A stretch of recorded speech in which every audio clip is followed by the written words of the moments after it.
10টি পাপ 10টি অপরাধের কথা আজ আমরা জানবো ইনশাআল্লাহ। যেই গুনাহগুলোর সাজা শুধু আখিরাতেই দেওয়া হবে না, আল্লাহ রাব্বুল আলামিন নগদে দুনিয়াতে ওই পাপিষ্ঠকে বুঝিয়ে দিবেন। ওই পাপের শাস্তি দুনিয়াতেও তাকে পেতে হবে, আখিরাতেরটা তো থাকবেই। মুহতারাম হাজরিন, আজ আমরা যে বিষয়ে সামান্য কিছু কথা আরজ করব ইনশাআল্লাহ, এরপর কিছু প্রশ্ন উত্তরে আমরা চলে যাব। আল্লাহ রাব্বুল আলামিন তার আনুগত্য এবং তার নির্দেশ মানার মধ্যে বিশ্ব মানবতার মুক্তি এবং শান্তির ব্যবস্থা রেখেছেন। আর আল্লাহর নির্দেশ লঙ্ঘন, আল্লাহর নিষেধাজ্ঞা লঙ্ঘন, আল্লাহ রাব্বুল আলামিনের পথ নির্দেশকে যারা অ্যাভয়েড করে চলে তাদের জন্য রয়েছে দুনিয়াতে শাস্তি, আখিরাতে কঠোর শাস্তি। আমরা অনেক সময় দুনিয়াতে পাপিষ্ঠ, অপরাধী, গুনাহগার এবং আল্লাহর অবাধ্যদেরকে বাহ্যত দেখি তারা সুখে আছে, তাদের দিনকাল ভালোই চলছে। বরং অনেক সময় দেখা যায় আল্লাহর হুকুম মোতাবেক যারা চলে, আল্লাহর আদেশ নিষেধ মেনে যারা চলে, তাদের জীবনে কিছুটা গ্লানি, পেরেশানি, টেনশন এগুলো থাকে। এবং এই বিষয়টি নবী করিম সাল্লাল্লাহু আলাইহি সাল্লামের বিভিন্ন হাদিস দ্বারাও প্রমাণিত। তিনি বলেছেন, আশাদ্দুন নাসি বালাআন আল আম্বিয়া সুম্মাল আমসাল ফাল আমসাল। মানুষের মধ্যে সবচেয়ে বেশি বিপদগ্রস্ত, বিপর্যস্ত, পেরেশানি এবং নানা গ্লানি তাদেরকে স্পর্শ করে যারা, তারা হলেন আল্লাহর নবীগণ, রাসূলগণ। এরপর নবী রাসূলদের সাথে যাদের যত মিল হবে আদর্শের দিক থেকে, আমলের দিক থেকে, বিশ্বাসের দিক থেকে, তাদের জীবনে তত বাধা, তত বিপত্তি, তত সমস্যা, তত পেরেশানি আসবে। এটা নবী সাল্লাল্লাহু আলাইহি সাল্লাম আগে থেকে ভবিষ্যৎবাণী করেছেন ওহীর আলোকে। কিন্তু এরপরও আমরা যাদেরকে আল্লাহর অপরাধী, আল্লাহর হুকুমের নাফরমানকারী অথচ সুখী দেখি, এই মানুষগুলোকে আমরা সুখে দেখি, শান্তিতে দেখি, এটা একটা বাহ্যিক রূপ মাত্র। এই মানুষগুলোর ভেতরকার অশান্তি, তাদের সাময়িক শান্তির পর চূড়ান্ত অশান্তি এবং তাদের দুঃখের অনেক অধ্যায় সম্পর্কে আমাদের বেশিরভাগ মানুষেরই জানা নাই। এই জন্য দুনিয়ার জিন্দিগির বড় একটা ফিতনা, একটা বড় পরীক্ষার জায়গা, বিভ্রান্তির জায়গা এটা, যে কই ভালো হক হালালি চললে তো কষ্টে থাকা লাগে, খারাপ পথে চললে তো অনেকে ভালোই থাকে দেখি। এই ভালোর পেছনের খারাপটা, এই ভালোর পরের খারাপটা আমরা বেশিরভাগ মানুষ আঁচ করি না। অথচ আল্লাহ রাব্বুল আলামিন কোরআনে হাকিমের বিভিন্ন জায়গায় ইমানদার নারী পুরুষ যারা নেক আমল করবে, আল্লাহর প্রতি বিশ্বাস রাখবে, আল্লাহ তাআলা তাদের জন্য হায়াতে তাইয়্যিবাহ বা পবিত্র জীবনের ওয়াদা করেছেন। ফালানুহিয়ান্নাহু হায়াতান তাইয়্যিবাহ, আল্লাহ ওয়াদা করেছেন যে আল্লাহর প্রতি ঈমান আনবে, যে নেক আমল করবে, আল্লাহ তাআলা তাদেরকে পবিত্র জীবন দান করবেন। মুহতারাম হাজরিন, এই পবিত্র জীবন, এই পবিত্র জীবনের শান্তি এবং সুখ, এটা বাইরে থেকে অনেক সময় উপলব্ধি করা যায় না, বোঝা যায় না। আল্লাহ রাব্বুল আলামিন সেই প্রকৃত সুখ, প্রকৃত প্রশান্তি আল্লাহর নেয়ামত দিয়ে আমাদের সবাইকে ধন্য করুন। মুহতারাম হাজরিন, প্রতিটা অপরাধ, প্রতিটা পাপ, এটা করার পর বান্দা যদি তওবা করে ফিরে না আসে, এটার জন্য তাকে প্রায়শ্চিত্ত করতে হবে আখিরাতে। ব্যাপারে কোনো সন্দেহ আছে? যত গুনাহ আমরা করব, আল্লাহ কোরআনে বলেছেন, ওয়ামান ইয়ামাল মিসকালা যাররাতিন শাররান, যদি কেউ যাররা পরিমাণ কোনো খারাপ কাজ করে, যেটাকে হয়তো খুব তুচ্ছ মানুষ মনে করছে, ছোট মনে করছে, খুব সাধারণ কোনো পাপ অপরাধ মনে করছে, এমন কোনো বড় অপরাধ মনে করছে না, আল্লাহ রাব্বুল আলামিন বলেছেন ইয়ারাহু, প্রতিটা পাপ সেটা যত ছোট হোক, এটার পরিণতি তাকে ভোগ করতেই হবে, তার পরিণাম তাকে দেখতেই হবে, এর কোনো গত্যান্তর নেই। তবে যদি সে আল্লাহর কাছে তওবা করে, তওবায়ে নাসুহা করে, ইস্তেগফার করে, তার কৃতকর্মের জন্য লজ্জিত হয়ে সে সরে আসে এবং আল্লাহর কাছে মাফ চায়, তাহলে ভিন্ন কথা, আল্লাহ তাআলা তাকে মাফ করবেন। এছাড়া ছোট বড় প্রতিটা পাপের পরিণাম মানুষকে ভোগ করতে হবে আখিরাতে। মুহতারাম হাজরিন, এর মধ্যে কিছু অপরাধ আছে, কিছু পাপ আছে, কিছু গুনাহ আছে যেই গুনাহগুলোর সাজা শুধু আখিরাতেই দেওয়া হবে না, আল্লাহ রাব্বুল আলামিন নগদে দুনিয়াতে ওই পাপিষ্ঠকে বুঝিয়ে দিবেন। ওই পাপের শাস্তি দুনিয়াতেও তাকে পেতে হবে, আখিরাতেরটা তো থাকবেই। এরকম কিছু পাপ এবং অপরাধ কোরআন এবং হাদিসে বর্ণিত হয়েছে। এরকম 10টি পাপ 10টি অপরাধের কথা আজ আমরা জানবো ইনশাআল্লাহ। এর ভিতরে সর্বপ্রথম, যেই অপরাধ করার শাস্তি শুধু আখিরাতে দেওয়া হবে না, আখিরাতের শাস্তি তো দেওয়া হবেই, দুনিয়াতেই আল্লাহ তাআলা ওই অপরাধীকে এই অপরাধের শাস্তি দিবেন, দিয়ে ছাড়বেন। এর মধ্যে প্রথম যে অপরাধের কথা বলতে চাই তা হলো মা বাবার অবাধ্যতা, মা বাবার নাফরমানি, মা বাবার সাথে বেয়াদবি করা, তাদের অসম্মান অশ্রদ্ধা করা, তাদের অধিকার নষ্ট করা, খর্ব করা। এটা এমন একটা অপরাধ, এই অপরাধের শাস্তি আল্লাহ শুধু আখিরাতে দিবেন তা নয়, ওই নরাধমকে, মা বাবার অবাধ্য এবং নাফরমান সন্তানকে আল্লাহ তাআলা দুনিয়াতে তার এই পাপের প্রায়শ্চিত্ত ভোগ করানো ছাড়া মৃত্যু দিবেন না। এ বিষয়ে মুস্তাদরাক হাকিমের বর্ণিত একটি হাদিস আছে, নবী আলাইহিস সালাম বলেছেন, বাবানি মুআজ্জালানি উকুবাতুহুমা ফিদ দুনিয়া আল বাগয়ু ওয়া উকুকুল ওয়ালিদাইন। মা বাবার নাফরমানি এর শাস্তি দুনিয়াতে নগদ দেওয়া হবে, আখিরাতটা তো আছেই। সেটা কখনো কখনো হতে পারে তার অবাধ্য সন্তানকে দিয়ে তাকে আল্লাহ তাআলা শাস্তি দিবেন, সেটা যেমন হতে পারে।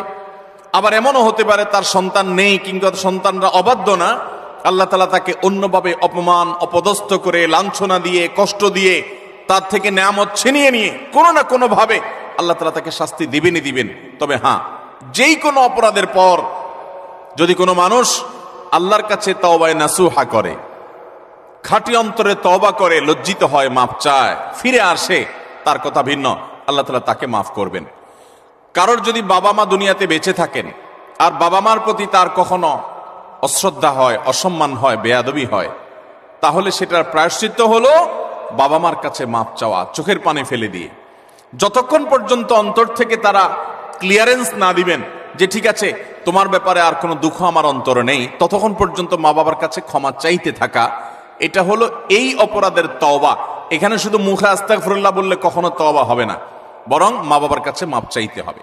আপনি যদি আপনার স্ত্রী সন্তানদের সামনে, মা বাবার সামনে বেয়াদবি করেন, তাহলে তাদের সামনেই আবার তাদের কাছে মাপ চাইতে হবে।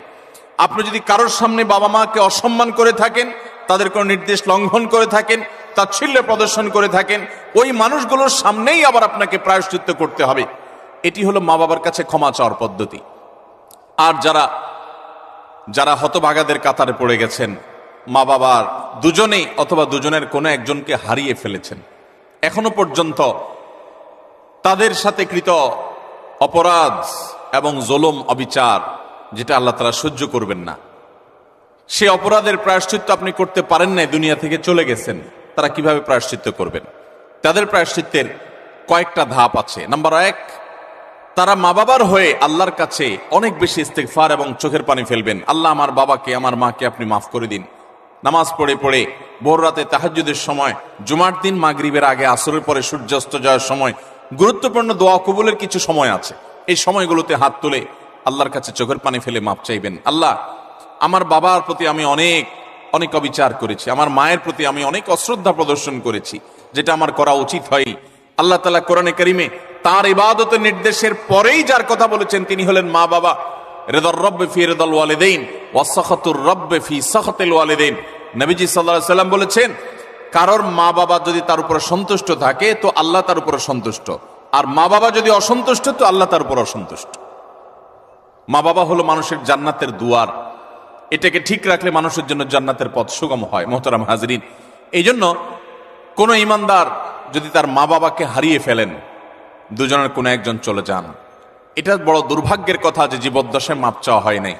প্রায়শ্চিত্ত করার জন্য প্রথম কাজ হলো মা বাবার হয়ে অনেক বেশি বেশি ইস্তিগফার করা, ক্ষমা প্রার্থনা করা, তাদের হয়ে আল্লাহর কাছে আপিল করা, দোয়া করা, আল্লাহ তাদেরকে মাফ করে দিন। এই কাজটি অনেক বেশি পরিমাণে করতে থাকা, দিল থেকে করতে থাকা এক। দ্বিতীয়ত যে কাজটা করতে হবে তা হলো, সহিহ মুসলিমে বর্ণিত একটা হাদিস থেকে আমরা জানতে পারি, নবী আলাইহিস সালাম বলেছেন, কোন ব্যক্তি তার বাবা মার প্রতি বাধ্যগত হওয়ার, তাদের অনুগত হওয়ার, তাদের প্রতি সদাচরণ করার একটা গুরুত্বপূর্ণ পার্ট এবং অংশ হলো মা বাবার অগোচরে কিংবা তাদের উপস্থিতিতে তাদের যে বন্ধু বান্ধব আছেন, তারা যাদের সাথে উঠা বসা করতেন, তাদের সহপাঠী যারা ছিলেন, সেই মানুষগুলোকে বাবা মার মতো সম্মান করা। ধরুন আপনার বাবা দুনিয়া থেকে চলে গেছেন, বাবার বন্ধু কারা ছিলেন, বাবার সহচর কারা ছিলেন, বাবার একান্ত কাছের কারা ছিলেন। আপনার বাবা বেঁচে থাকতে আপনার ছোট ভাই বোনদেরকে অনেক আদর করতেন, আপনার বাবার অনুপস্থিতিতে আপনি তাদেরকে আদর করলেন। আপনার বাবা বেঁচে থাকতে তার নাতি নাতনিদেরকে অনেক কেয়ার করতেন, তিনি নাই, আজকে আপনি তার হয়ে সেই কাজটা করলেন। আপনার বাবা বেঁচে থাকলে তার বন্ধু বান্ধবদের সম্মান করতেন, স্নেহ করতেন, ভালোবাসা দিতেন, দাওয়াত দিয়ে খাওয়াতেন, আপনি তার অগোচরে সেই কাজটা করলেন। এভাবে আপনার বাবা মা দুনিয়া থেকে চলে যাওয়ার পরও তাদের পক্ষ থেকে এই কাজগুলো করার মাধ্যমে আপনি বিররুল ওয়ালিদাইন বা মা বাবার প্রতি সদাচরণের কাজটা আঞ্জাম দিতে পারবেন। আল্লাহ তাআলা আমাদের সবাইকে মা বাবার সদাচরণকারী, মা বাবার অনুগত সন্তান হওয়ার তৌফিক দান করেন। নবী আলাইহিস সালাম, বিভিন্ন নবী রাসূলগণ, কোরআনে কারিমে তাদের বিবরণ এসেছে, তাদের সম্পর্কে আল্লাহ রাব্বুল আলামিন এই সার্টিফিকেট দিয়েছেন। তারা কখনো কখনো আল্লাহর কাছে দোয়া করেছেন যেন তারা মা বাবার প্রতি সদাচরণকারী হন। এটা খুব সহজ বিষয় না। অনেক বদমেজাজ সন্তান আছে, অনেক কুলাঙ্গার সন্তান আছে যে বাবা মার প্রতি তারা অশ্রদ্ধা প্রদর্শন করে। বাবা মা ত্রুটি করতে পারে, বিচ্ছুতি করতে পারে, তারাও যদি অন্যায় করে সন্তানের প্রতি তাদেরও বিচার হবে, কিন্তু সন্তান হিসাবে আপনার চেষ্টা থাকবে বাবা মার সামনে কখনো অশ্রদ্ধা হয়, অসম্মান এমন কোনো কাজ না করা। আব্দুল ইবনে আব্বাস রাদিয়াল্লাহু তাআলা বলেছেন, তুমি তোমার বাবা মায়ের সামনে যদি জামা ঝাড়া দাও, কাপড় ঝাড়া দাও, ধুলাবালি সরাও, বাবা মার সামনে এই কাপড় নাটা, এটাও বাবা মার সামনে বেয়াদবির শামিল। আল্লাহর জমিনে কারোর সামনে যদি তুমি সবচেয়ে বেশি কাচুমুচু করতে হয়, সে হলো তোমার বাবা মা। তোমার সবচেয়ে বেশি বিনয়ের হকদার যদি কেউ থাকে আল্লাহর জমিনে, তিনি হলেন তোমার বাবা মা। যার কথা তুমি অন্ধের মতো মানবে, কোরআন হাদিসের খেলাফ না হলে, তিনি হলেন তোমার বাবা মা। এই জায়গাটা আর কারোর জন্য হতে পারে না। অথচ আজকাল বেশিরভাগ যুবক, বেশিরভাগ কিশোরদেরকে দেখবেন যে আল্লাহর জমিনে যার চাইতে সবচেয়ে বেশি, যার সঙ্গে সবচেয়ে বেশি ঝাড়ি মেরে কথা বলা যায়, তারা মনে করে তিনি হলেন কে? মা। সবচেয়ে বেশি ঝাড়ি যাকে দিয়ে আমাদের আজকাল কিশোররা, যুবকরা কথা বলে, তিনি হলেন কে? হতভাগা মা। আল্লাহ রাব্বুল আলামিন আমাদেরকে মানুষ হওয়ার তৌফিক দান করুন, মুসলমান হওয়ার তৌফিক দান করুন। মা বাবার মর্ম ততক্ষণ পর্যন্ত মানুষ বোঝে না যতক্ষণ পর্যন্ত সে বাবা মা না হয়েছে। আল্লাহ তাআলা আমাদেরকে বাবা মার কদর করার তৌফিক দান করুন। তাহলে এক নম্বরের অপরাধ পেলাম আমরা, বাবা মার প্রতি যদি কেউ অবজ্ঞা করে, অশ্রদ্ধা করে, অসম্মান করে, তাদের কথা না মেনে চলে, লঙ্ঘন করে।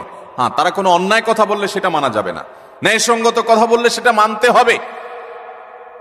এই ক্ষেত্রে যদি কেউ ত্রুটি করে, বিচ্যুতি করে, বাবা মার অবাধ্য হয়, তার এই শাস্তি আল্লাহ শুধু আখিরাতেই দিবেন তা নয়, দুনিয়াতে তাকে এর জন্য প্রায়শ্চিত্ত ভোগ করতে হবে। তবে যদি সে মাপ চেয়ে এটাকে সুরাহা করে ফেলে এবং এটা ক্ষমা চেয়ে নেয়, তাহলে আল্লাহ তাআলা আশা করা যায় মাফ করবেন।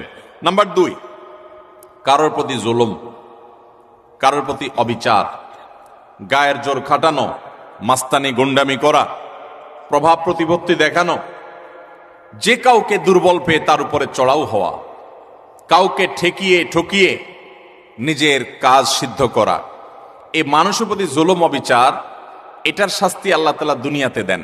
পৃথিবীর ইতিহাসে এমন একজন জালেম দেখাতে পারবেন না যে জালেম জুলুম করেছে আর তার প্রায়শ্চিত্ত তাকে দুনিয়াতে পেতে হয়নি। পৃথিবীর ইতিহাসের সর্বপ্রথম জালিম, মানব সভ্যতার, মানব ইতিহাসের সর্বপ্রথম জালিম ছিল কাবিল, আদম আলাইহিস সালামের ছেলে কাবিল। সে জুলুম করেছে নিজের আপন ভাই হাবিলের প্রতি। আল্লাহ তাআলা তার মুখ সম্মোচন করে দিয়েছেন, তাকে অপমান অপদস্থ করেছেন, তার এই কুকর্ম আল্লাহ তাআলা ফাঁস করে দিয়েছেন। এটি ছিল আল্লাহর পক্ষ থেকে তার জন্য দুনিয়ার শাস্তি, আখিরাতের শাস্তি তো আছেই। পৃথিবীর ইতিহাসে বহু জালেম গিয়েছে, নমরুদ জুলুম করেছে, আবু জাহাল জুলুম করেছে, উতবা সাহেবা জুলুম করেছে, অনেক পরাশক্তি জুলুম করেছে। আল্লাহ তাআলা তাদের প্রত্যেককে অপদস্থ করেছেন, অপমান করেছেন, তাদের মুখ সম্মোচন করেছেন, তাদের শাস্তি দিয়েছেন। তবে আল্লাহ ছাড় দেন, আল্লাহ ছাড় দেন। আল্লাহ বলেছেন, ইন্নামা নুমলি লাহুম, আমি ছাড় দিয়ে রাখি, ইন্না কাইদি মাতিন। ছাড় দেওয়ার পরে যখন ধরি, সে ধরাটা হয় বড় শক্ত, সেটা থেকে বাঁচার কোনো উপায় থাকে। জুলুম এমন অপরাধ, কোন মুসলমান যদি কোনো হিন্দুর প্রতি জুলুম করে, কোন নামাজি মানুষ যদি কোনো বেনামাজির প্রতি জুলুম করে, কোন ধার্মিক মানুষ যদি কোনো অধার্মিক মানুষের প্রতি জুলুম করে, তারপরও আল্লাহ তাআলার সাহায্য ওই মাজলুমের প্রতি থাকে, হোক সে অমুসলিম, হোক সে অন্য ধর্মের মানুষ, কারণ জুলুমকে আল্লাহ কখনো সহ্য করেন। ভাইরা আমার, পশু পাখি তাদের কোনো জান্নাতও নাই, জাহান্নামও নাই। পশু পাখির কোনো জান্নাত জাহান্নাম আছে? তাদের কোনো ইবাদত বন্দেগী আছে? আল্লাহ তাআলা কিয়ামতের দিন গরু ছাগলকে জিজ্ঞাসা করবেন, তোমার যৌবনকাল কিভাবে কাটাইছো? ঘাস খায় কাটছো নাকি শুয়ে শুয়ে কাটছো? আল্লাহ জিজ্ঞাসা করবেন। জিজ্ঞাসাবাদ হবে মানুষের এবং জিনের। পশু পাখির কোনো জিজ্ঞাসাবাদ হবে? পশু পাখির আল্লাহ জিজ্ঞাসা করবেন, ঘাস বেশি খাইছো কিনা, অপচয় করছো কিনা? তোমার মালিক তোমাকে ঘাস খাইতে দিছে, অর্ধেক খাইছে আর অর্ধেক ফালাইছো, অপচয় করছো, জবাব দাও। এরকম কোনো কথা আছে হাদিস কোরআনে? নাই। তাদের কোনো বিচার নাই। কিন্তু জুলুম এমন অপরাধ, পশু পাখি পর্যন্ত একজন আরেকজনের প্রতি যদি জুলুম করে, একটা গরু অন্য গরুটার উপরে চড়াও হয়ে তাকে আক্রমণ করে রক্তাক্ত করে ফেলেছে, গায়ের জোর ছিল। একটা ছাগল শিং ছিল আর একটা শিং ছিল না, যার শিং ছিল সে শিং দিয়ে গুতগুতি করে অন্য আরেকটা ছাগলকে আহত করেছে, আঘাতপ্রাপ্ত করেছে। একটা মোরগ অন্য মোরগের প্রতি অবিচার করেছে। নবী করিম সাল্লাল্লাহু আলাইহি সাল্লামের সুস্পষ্ট হাদিস পাওয়া যায়, কিয়ামতের ময়দানে এই পশুগুলোকে আল্লাহ তাআলা মাটি হওয়া থেকে আবার পুনরায় সৃষ্টি করবেন এবং দুনিয়াতে যে যার প্রতি অবিচার করেছে সেই অবিচারের বিচার আল্লাহ করবেন। যে এখন তুমি যে দুর্বল ছিল সে সবল যে তার প্রতি জুলুম করেছে, তার প্রায়শ্চিত্ত স্বরূপ তাকে সে গুঁতো মারবে এবং এর শাস্তি পাবে। এরপর আল্লাহ বলবেন, কুনু তুরাবা, তোমরা আবার মাটি হয়ে যাও, আবার তারা মাটির সাথে মিশে যাবে। অর্থাৎ তাদের কোনো বিচার নেই। কিন্তু পশু পাখিও যদি একে অন্যের প্রতি জুলুম করে, আল্লাহ রাব্বুল ইজ্জত তার বিচার কিয়ামতের ময়দানে করবেন। তাহলে মানুষের জুলুম এটা কত জঘন্য হতে পারে, কত ভয়াবহ হতে পারে। কোরআনে কারিমে আল্লাহ তাআলা বলেছেন, ওমা রাব্বুকা বিযাল্লামিল লিল আবিদ, তোমার রব আল্লাহ তিনি বান্দার প্রতি কোনো জুলুম করেন না। আল্লাহ হাদিসে কুদসিতে বলেছেন, ইন্নী হারামতু যুলমা আলা নাফসি, আমি আল্লাহ বলেছেন তিনি আল্লাহ, তিনি তার নিজের প্রতি নিজে জুলুমকে হারাম করে দিয়েছেন। আল্লাহর উপরে কোনো হালাল হারাম করার কেউ আছে? হালাল হারাম করবে তো তিনি, যিনি মহান সৃষ্টিকর্তা, তিনি নিজে সৃষ্টিকর্তা, তাকে আবার হালাল হারাম বাতাবে কে? তার জন্য কোনো বিধিনিষেধ তো থাকার কথা নয়, কিন্তু তিনি নিজের প্রতি নিজে এটা আরোপ করেছেন যে আমি জুলুমকে আমার উপরে হারাম করে দিয়েছি। আজ সমাজের চতুর্দিকে তাকালে দেখবেন এই ভয়াবহ অপরাধ। আমরা অনেকে নামাজ কালাম পড়ছি, মুখে হয়তো দাড়িও আছে, আমি হয়তো নিজেকে মুসলমান দাবিও করছি, আমি হয়তো তাসবিহ তিলাওয়াতও করছি, অথচ আমি একজন রিকশাওয়ালাকে দুর্বল পেয়ে জুলুম করছি, আমি হয়তো অধীনস্থ কর্মচারীকে দুর্বল পেয়ে জুলুম করছি, আমি হয়তো আমার চাইতে আরেকজন একটু কম ক্ষমতা সম্পন্ন তাকে পেয়ে আমি চড়াও হচ্ছি, আমি হয়তো আমার মালিক অনুপস্থিত আছে এই দুর্বলতা আমি তার সম্পদের প্রতি জুলুম করছি, তার কাজ ফাঁকি দিয়ে জুলুম করছি। এভাবে চতুর্দিকে দেখবেন জুলুমের এক মহোৎসব চলছে। আল্লাহ রাব্বুল আলামিন কোরআনে কারিমে পরিষ্কারভাবে জানিয়েছেন যে জুলুম যদি কেউ করে, এই জুলুম চুল পরিমাণও যদি করা হয়, এর বিচার আল্লাহ তাআলা করবেন। আখিরাতে শুধু বিচার হবে তা নয়, আমরা যে হাদিসটি আবু দাউদ এবং তিরমিজিতে পাই, সেই হাদিসে নবী সাল্লাল্লাহু আলাইহি ওয়াসাল্লাম বলেছেন, মা মিন যামবিন আজদারু আন ইউআজ্জিলাল্লাহু লিসাহিবিহি আল উকুবা ফিদ দুনিয়া মা মা ইয়াদখিরুহু ফিল আখিরাহ মিসলাল বাগয়ি ওয়া কাতিআতির রাহম। জুলুম এবং অবিচার যদি কেউ করে, তো এর শাস্তি আখিরাতে যা আল্লাহ রেখেছেন তা তো হবেই, দুনিয়াতে নগদ শাস্তি ভোগ করা ছাড়া মানুষ পা নাড়াতে পারবে না। একজন জালিম দেখাতে পারবেন না যে জালিম জুলুম করতে করতে হাসতে হাসতে দুনিয়া থেকে চলে গেছে, তার ভেতরে ত্রাস সৃষ্টি হয়েছে, কোনো না কোনো ভাবে আল্লাহ তাআলা তার জীবনটাকে জীবন্ত জাহান্নাম করেছেন, অথবা অপমান অপদস্থ করেছেন, বা ভেতরে ভেতরে শাস্তি দিয়েছেন। এই শাস্তি ভোগ করা ছাড়া কোনো জালিম যেতে পারে না। এজন্য ভাইরা আমার, কারোর প্রতি যদি জুলুম হয়, বিশেষ করে আমাদের তরুণ বন্ধুদেরকে আমরা বলি যে কয়েকজন বন্ধু যখন একসাথ হন, শরীরের মধ্যে একটা ভাবসাব চলে আসে। কয়েকজন কলেজে পড়ুয়া বন্ধু, আজকাল কলেজে পড়া লাগে না, এখন কিশোর গ্যাং বাইর হইছে, পুস্কে পুস্কে 4-5 জন একসাথে হয়ে গেলেই মাস্তান হয়ে যায়, ঠিক না বেঠিক? 4-5 জন একসাথে হলে শরীরে একটা ভাবসাব চলে আসে। একা একা যদি চায়ের দোকানে যান, তো আস্তে করে খুব নরম সুরে বলেন, মামু 1 কাপ চা দেন। আর যখন 4-5 জন 6-7 জন একসাথে যান, তো শরীরে ভাব চলে আসে। একবারে বেশি 2বার যদি ডাকা লাগে ওই টি বয়কে, ওই কর্মচারী বেচারাকে, তখন তার দিকে তেড়ে যান, শক্ত কথা বলেন, জোরে আওয়াজ করেন, ভাবখানা এমন যে আপনি কি হুনুরু হয়ে গেছেন। গাড়িতে উঠেছেন, বাসে উঠেছেন, কয়েকজন মিলে উঠেছেন, তো মনে হচ্ছে যে কিছু একটা বাসে উঠে গেছে, কোনো একটা হাইওয়ান জন্তু উঠে গেছে, এরকম একটা ভাব চক্কর, ঠিক না ভাই? ঠিক ভাইরা আমার, কয়েকজন মিলে শক্ত আছেন, একজন রিক্সাওয়ালা হয়তো 10 টাকার জায়গায় 15 টাকা চাইছে, 1 টাকাও দিলেন না, পুরো টাকা না দিয়ে চলে গেছেন, বেচারা ফেলফেল করে চেয়ে আছে, কিছু বলার ক্ষমতা নাই। মনে রাখবেন, এর সবগুলো আল্লাহর খাতায় লেখা হচ্ছে। একটি পাপ এমন নাই, একটি জুলুম নাই যে জুলুম আল্লাহর খাতায় লেখা হচ্ছে না। নবী করিম সাল্লাল্লাহু আলাইহি ওয়াসাল্লাম সেজন্য বলেছেন, সেদিন আসার আগে নিজেদের এই সকল মামলাগুলোকে নিষ্পত্তি করে ফেলো, মানুষের অধিকারগুলো দিয়ে ফেলো, যাদের প্রতি জুলুম করেছ মাপ চেয়ে সেগুলোকে ক্ষমা চেয়ে সবগুলোকে চূড়ান্তভাবে নিষ্পত্তি করে ফেলো। যেদিন এগুলোর বিচার যখন আল্লাহ শুরু করবেন তখন কাউকে ছাড় দিবেন না। নবী সাল্লাল্লাহু আলাইহি ওয়াসাল্লাম বলেছেন, আতাদরুনা মানিল মুফলিস, তোমরা কি জানো সবচেয়ে বড় ভিখারিকে, অভাবীকে? সাহাবীরা বলেছেন, আল মুফলিসু ফিনা মান লা দিনারা ওয়া লা দিরহামা। হে আল্লাহর রাসূল, আমাদের মধ্যে যার টাকা পয়সা নাই সেই তো অভাবী, আমরা জানি। নবীজি সাল্লাল্লাহু আলাইহি ওয়াসাল্লাম বলেছেন, আরে সে অভাবী আসল অভাবী না, আসল অভাবীর পরিচয় তাহলে শোনো। একটা লোক দুনিয়াতে অনেক কোরআন তেলাওয়াত করেছে, অনেক তাসবিহ জপেছে, অনেক হজ উমরা করেছে, অনেক বেশি ইবাদত বন্দেগী করেছে, অনেক নফল নামাজ পড়েছে, নফল রোজা রেখেছে, অনেক দান সাদেকা করেছে, অনেক ভালো কথা মানুষকে শুনিয়েছে, অনেক মাহফিলে সে গিয়েছে, অনেক ভালো কাজে সহযোগিতা করেছে, হাজী সাহেব গাজী সাহেব হয়েছে, সবই ঠিক আছে। কিন্তু এত বিশাল পরিমাণ আমলের পাহাড় নিয়ে আল্লাহর কাছে তিনি হাজির হয়েছেন, তার আশা এত আমল করে আসছি, জান্নাত আমার ঠেকাবে কে? কিন্তু দেখা গেল দুনিয়াতে তার জীবদ্দশায়, কৈশোর বয়সে, যৌবনে, প্রাপ্তবয়স্কে, বৃদ্ধ বয়স্কে, বিভিন্ন পর্যায়ে এসে সে কখনো কাউর প্রতি অত্যাচার করেছে, অবিচার করেছে, কাউকে ঘাট ধাক্কা দিয়েছে, কাউকে একটা ঘুষি দিয়েছে, কাউকে একটা গালি দিয়েছে, কাউকে প্রতি অবিচার করেছে, কারোর প্রতি জুলুম করেছে, কখনো কাজের বুয়ার প্রতি করেছে, কখনো ড্রাইভারের প্রতি করেছে, কখনো অধীনস্থের প্রতি করেছে, কখনো আপন ভাইয়ের প্রতি করেছে, কখনো আপন বোনের প্রতি করেছে, কখনো নিজের স্ত্রীর প্রতি করেছে, কখনো হয়তো সন্তানের প্রতি করেছে, নানামুখী মানুষের প্রতি জুলুম করেছে। এই জুলুমগুলোর যাদের প্রতি করা হয়েছে, কিয়ামতের ময়দানে এই লোক যখন আমলের পাহাড় নিয়ে জান্নাতে যাওয়ার জন্য মোছে তাও দিবে, সমস্ত পাওনাদার হাজির হয়ে আল্লাহর কাছে বলবে, আল্লাহ, এই ব্যক্তি যে আজ জান্নাতে যাওয়ার জন্য প্রস্তুতি গ্রহণ করছে, এই লোক সে আমাদের অধিকার নষ্ট করেছে, আমাকে একটি আঘাত করেছে, আমি দুর্বল ছিলাম, হয়তো রিকশাওয়ালা, কিছু বলতে পারি নাই। আপনি তো আহকামুল হাকিমিন, আজ বিচার দিবসেতে বিচার হবে, দুনিয়াতে আমি বিচার পাই নাই, আজকে আমি বিচার চাই। আল্লাহ তাআলা তখন ওই ব্যক্তিকে আল্লাহ রাব্বুল আলামিন তখন বলবেন, এখন বিচার হলো, তুমি যে আমলের পাহাড় নিয়ে এসেছো সেখান থেকে কিছু আমল সওয়াব তাকে দিয়ে দাও, কিছু সওয়াব তাকে দিয়ে দাও, তোমার কাজের প্রায়শ্চিত্ত হবে। তাকে আল্লাহ তাআলা বিদায় করবেন, নিষ্পত্তি করবেন। আরেকজন হাজির, এভাবে একে একে যত পাওনাদার তার কাছে হবে, সমস্ত পাওনাদারদের পাওনা দিতে দিতে তার আমল যা নিয়ে এসেছে এ আমলের সকল সওয়াব ফুরিয়ে যাবে, শেষ। কিন্তু পাওনাদার তখনও আছে।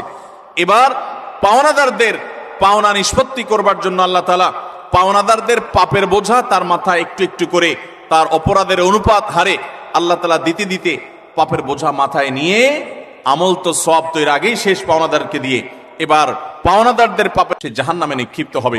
নবী সাল্লাল্লাহু আলাইহি ওয়াসাল্লাম বলেছেন, ওই লোকের মতো ভিখারি, তার মতো অসহায়, তার মতো অভাবী, তার মতো কপাল পোড়া আল্লাহর জমিনে আর কেউ হবে না। সেই অভাব যেন আমাদের না হয়। এজন্য ভাইরা আমার, দুনিয়ার জীবনে আমার কারোর প্রতি যেন কোনো জুলুম না হয়, কোনো অবিচার না হয়, গায়ের জোর যেন আমি না দেখাই। আল্লাহ যেন আমাকে মনুষ্যত্ব, এটা যেন আমার মধ্যে অর্জন করতে পারে। বিশেষ করে তরুণ এবং কিশোর বন্ধুরা, বয়সের কিছু পাগলামো আছে, বয়সের কারণে শরীরে কিছু গরম ভাব আসে, খবরদার। কারোর প্রতি যদি কখনো রাগ করেও ফেলেন, অবিচার করেও ফেলেন, শয়তানের প্ররোচনায় পড়ে, সাথে সাথে তার কাছে মাপ চেয়ে নেবেন, নিষ্পত্তি করে ফেলবেন, এটা রেখে দিবেন না। কারণ আল্লাহর খাতায় প্রত্যেকটা অপরাধ লিপিবদ্ধ হবে। এটা তো আখিরাতের কথা। আজ আমরা যেটি বলছি তা হলো, নবী করিম সাল্লাল্লাহু আলাইহি ওয়াসাল্লাম বলেছেন, আখিরাতের যে শাস্তির কথাটা তো আছেই, কিন্তু কারোর প্রতি যদি কেউ জুলুম করে, দুনিয়াতে আল্লাহ রাব্বুল আলামিন তাকে সেই জুলুমের শাস্তি, প্রায়শ্চিত্ত তাকে দিবেন, এর মুখোমুখি তাকে হতেই হবে। আল্লাহ তাআলা আমাদেরকে জুলুমের মতো এই পাপ অপরাধ থেকে বেঁচে থাকার তৌফিক দান করুন। 3 এবং 4 এবং 5 এই তিনটি আরেকটি হাদিসে এসেছে। 3 নম্বর হলো আত্মীয়তার সম্পর্ক ছিন্ন করা, 4 নম্বর হলো কথায় কথায় মিথ্যা কথা বলা, এবং 5 নম্বর হলো আমানতের খেয়ানত করা। কেউ টাকা রেখেছে, আপনি মেরে দিলেন, কারোর কাছ থেকে বাকি নিয়েছেন, আর ওই লোকের চেহারাও মারালেন না, সামনেও গেলেন না, কারোর কাছ থেকে হাওলাত নিয়েছেন, এরপর তার মোবাইল নম্বরই ব্লক করে ফেললেন। কেউ আপনাকে কোনো কথা বলছে কারোর কাছে না বলতে আপনি সবার কাছে বলে বেড়ালেন, কারোর কোনো গোপন তথ্য আছে এটা ফাঁস করে দিলেন। এরকম যত প্রকার আমানতের খেয়ানত আছে এই সবগুলোর কারণে আল্লাহ তাআলা দুনিয়াতে নগদ শাস্তি দিবেন। তাহলে 3 নম্বর হলো আত্মীয়তার সম্পর্ক ছিন্ন করা, 4 নম্বর হলো মিথ্যা, 5 নম্বর হলো খেয়ানত, আমানত নষ্ট করা। এই কয়েকটা পয়েন্ট একসাথে তাবরানীতে বর্ণিত হয়েছে। নবী সাল্লাল্লাহু আলাইহি ওয়াসাল্লাম বলেছেন যে কয়েকটা অপরাধ আছে, এগুলোর শাস্তি আখিরাতে হওয়ার পাশাপাশি দুনিয়াতে হওয়াটা অধিকতর উপযুক্ত হবেই হবে, এর কোনো বিকল্প নাই, ব্যত্যয় নাই, আল্লাহ তাআলা এটি করবেনই। তার ভিতরে একটা হলো আত্মীয়তার সম্পর্ক ছিন্ন করা। অনেক মানুষ আছেন নিজের আপন ভাইয়ের সাথে সম্পর্ক ভালো নাই, বোনের সাথে সম্পর্ক ভালো নাই, কোনো যুক্তি খাটবে না। আপনার ভাই খারাপ এই যুক্তি দিবেন, বোন খারাপ সে যুক্তি দিবেন, এই যুক্তি খাটবে না। সে খারাপ, আপনি তো খারাপ হবেন না, আপনাকে তো ভালো হতে হবে। আপনি নিজে থেকে তার প্রতি সদাচরণ করার চেষ্টা করবেন, আপনি তার সাথে নিজে থেকে উইলিংলি মিশতে যাবেন, তার কল্যাণ চাইবেন, তার জন্য দোয়া করবেন। হ্যাঁ, তার সাথে মিশতে গেলে সে ক্ষতি করে, সে মামলা মোকদ্দমা করে, সে শত্রুতা করে, তাহলে ভিন্ন কথা, আপনি যান বাঁচানোর জন্য দূরে থাকতে পারবেন। কিন্তু আত্মীয়তার সম্পর্ক রক্ষা করা সুন্নত না নফল? আত্মীয়তার সম্পর্ক রক্ষা করা কি নফল কাজ না সুন্নত কাজ? ফরজ। 5 ওয়াক্ত নামাজ পড়া যেরকম ফরজ, রমজানে রোজা রাখা যেরকম ফরজ, আত্মীয়তার সম্পর্ক রক্ষা করাটাও কি? অনেক মুসলমান এটা জানেন না। আপনার ভাই বোন, তার সাথে আপনার সুসম্পর্ক বজায় রাখতে হবে। আত্মীয়ের তালিকায় রক্ত সম্পর্কীয় যাদের সাথে আপনার ব্লাডের কানেকশন আছে, এই রক্ত সম্পর্কীয় আত্মীয়দের মধ্যে সবচাইতে অবহেলিত আত্মীয়ের নাম হলো ফুফু। সবচাইতে অবহেলিত আত্মীয়ের নাম কি? ফুফু। কজন বলতে পারবেন যে ফুফুর সাথে নিয়মিত যোগাযোগ করেন, যাদের ফুফু আছে? কজন যোগাযোগ বলতে পারবেন? অল্প কয়েকটা হাত উঠছে। বেশিরভাগ মানুষ ফুফুদের সাথে কোনো সুসম্পর্ক নাই। হ্যাঁ, কোনো কোনো ক্ষেত্রে ফুফুরাও অমানুষের মতো ভাতিজার প্রতি, ভাতিজিদের প্রতি আচরণ করে, আছে কিছু বিচ্ছিন্ন ঘটনা, কিন্তু তারপরও ভাতিজা হিসাবে আপনার চেষ্টা থাকবে যে আমার বাবার বোন, আমাদের শরীরের রক্ত একই রক্ত, অতএব তার প্রতি আমার অধিকার, তার প্রতি আমার কর্তব্য আছে, তার প্রতি আমার দায়িত্ব আছে। সে দায়িত্ববোধ থেকে অন্তত সুসম্পর্ক বজায় রাখা, খোঁজ খবর নেওয়া। আজকাল মোবাইলের যুগে খোঁজ খবর নেওয়া খুব সহজ, কিন্তু মুশকিল হলো সোশ্যাল মিডিয়া নামে যে সমস্ত নেটওয়ার্ক, যে সমস্ত অ্যাপ, যে সমস্ত সুযোগ সুবিধা আমাদের কাছে আসছে আজ, এগুলো আমাদের সবচেয়ে বেশি আনসোশ্যাল করে দিয়েছে। এই সোশ্যাল মিডিয়া আমাদের এক একজনের 5000 করে বন্ধু তালিকায় আছে। অনেকের এই 5000 ফুল। 5000 বন্ধুর হক আদায় করতে করতে নিজের রক্ত সম্পর্কে আত্মীয়দের সাথে 6 মাসে একবার ফোনে কথা বলার টাইমও আমরা পাই না। ঠিক কিনা বলেন ভাইরা আমার? আপনার এই ফেক বন্ধু, কাগজে বন্ধু, ফেসবুকীয় বন্ধু, কোরআন এবং হাদিসের আলোকে এদের কোনো হক আপনার কাছে সে অর্থে? অথচ বন্ধু আপনার পোস্টে লাইক মারছে, আপনি পাল্টা লাইক না মানলে বন্ধু নাখোশ হয়ে যায়। এই জন্য ঘুরে ঘুরে তার ওয়ালে গিয়া লাইক মারা লাগে। বন্ধু আপনার পোস্টে কমেন্ট করছে, আপনি কমেন্ট না করলে, রিপ্লাই না দিলে সে নাখোশ হয়ে, জন্য রিপ্লাই দেওয়া লাগে। মেসেঞ্জারে নক করছে, রিপ্লাই দেওয়া লাগে। এই 5000 এই সমস্ত কাগজে বন্ধু আর ফেসবুকীয় বন্ধুর হক আদায় করতে গিয়ে আসল আপন যারা, তাদেরকে আজকাল আমরা ভুলে গেছি। আল্লাহ তাআলা আমাদেরকে আত্মীয় স্বজনের হক আদায় করার তৌফিক দান করুন। আপনি আপনার রক্ত সম্পর্ক আত্মীয়দের সাথে খোঁজ খবর রাখতে হবে। আপনার খালা আপনার রক্ত সম্পর্কীয় আত্মীয়, আপনার মামা আপনার রক্ত সম্পর্কীয় আত্মীয়, আপনার চাচা আপনার রক্ত সম্পর্কীয় আত্মীয়। আমাদের সমাজে দেখবেন যে চাচা এবং ফুফু, তাদের সাথে একসাথে থাকার কারণে, জমিজমার ব্যাপার স্যাপার থাকার কারণে অনেক সময় বুঝের অমিল হয়, গন্ডগোল হয়, মামলা মোকদ্দমা পর্যন্ত জড়ায়, মনোমালিন্য হয়। কিন্তু তারপরও দিন শেষে তারা আপনার রক্ত সম্পর্কীয় আত্মীয়। আপনি একজন মুসলমান হিসেবে তাদের সাথে সম্পর্ক ছিন্ন কখনো করতে পারবেন না, কোনো যুক্তিতে না। হ্যাঁ, সে আপনার ক্ষতি করছে, বাধ্য হয়ে আপনি ছিন্ন করতে হচ্ছে বা দূরে থাকতে হচ্ছে, ভিন্ন কথা।